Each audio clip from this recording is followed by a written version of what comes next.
ચક્કર રોડ પર ભાજપના આગેવાનો અને ઉદ્યોગકારોના પણ દબાણો. તેનું ડિમોલેશન કરી બતાવો કોંગ્રેસ પ્રમુખ. હિંમત હોય તો શહેરના રાજાશાહી વખતના 11 વોકળા ઉપરના દબાણો હટાવો. પછી સોસાયટીઓમાંના નાના માણસોના દબાણો તોડો. કોંગ્રેસ નેતાની અધિકારીઓને ચેલેન્જ. મોરબીમાં સામે કાંઠે આવેલા વૃષભનગર નિત્યાનંદમાં ચક્કર રોડ ઉપર આજે મહાનગરપાલિકા દ્વારા ડિમોલેશનની કાર્યવાહી શરૂ કરવામાં આવી છે. ત્યારે શહેર કોંગ્રેસ પ્રમુખે એવા આક્ષેપ કર્યા છે કે આ રોડ ઉપર ભાજપના આગેવાનો અને ઉદ્યોગકારોના પણ દબાણો છે. તેઓએ મહાનગરપાલિકાના અધિકારીઓને આ દબાણો હટાવવાની ચેલેન્જ આપી છે. શહેર કોંગ્રેસ પ્રમુખ પુષ્પરાજસિંહ જાડેજાએ જણાવ્યું કે દબાણ હટાવ કામગીરી ભેદભાવવાળી ન હોવી જોઈએ.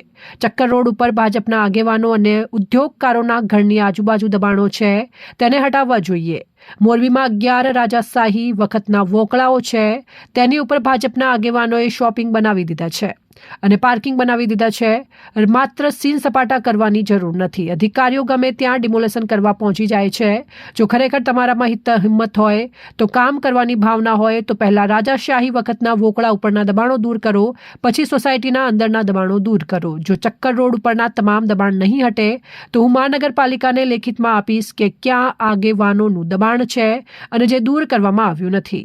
આ સાથે અહીંના સ્થાનિક ધર્મેન્દ્રસિંહ જાડેજાએ જણાવ્યું કે નાના માણસોના મકાનો પાડે છે, મોટા માણસોનું દબાણ પાડતા નથી. અહીં આગળ ગોળાઈમાં 2000 ચોરસ ફૂટ કમ્પાઉન્ડ વારેલા છે. નાના માણસો બોલી શકતા નથી, જેથી તેના જ મકાનો પાડવામાં આવી રહ્યા છે. જો દબાણ હટાવવા જ હોય તો બધાના દબાણો હટાવવા જોઈએ. મહાનગરપાલિકા વિસ્તારમાં ઘણા સરકારી ખારબાની જમીન છે.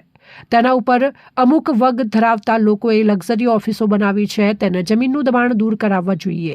જ્યારે કોઈ ગેરરીતિ કે ભ્રષ્ટાચાર વિરુદ્ધની અરજી કરશે તો અમે ચોક્કસ તપાસ કરાવીશું તેવું વાણી વિલાસ કરનાર અધિકારીએ આવા સરકારી ખરાબાની જમીનના દબાણો દૂર કરાવે તેવું લોકો ઈચ્છી રહ્યા છે.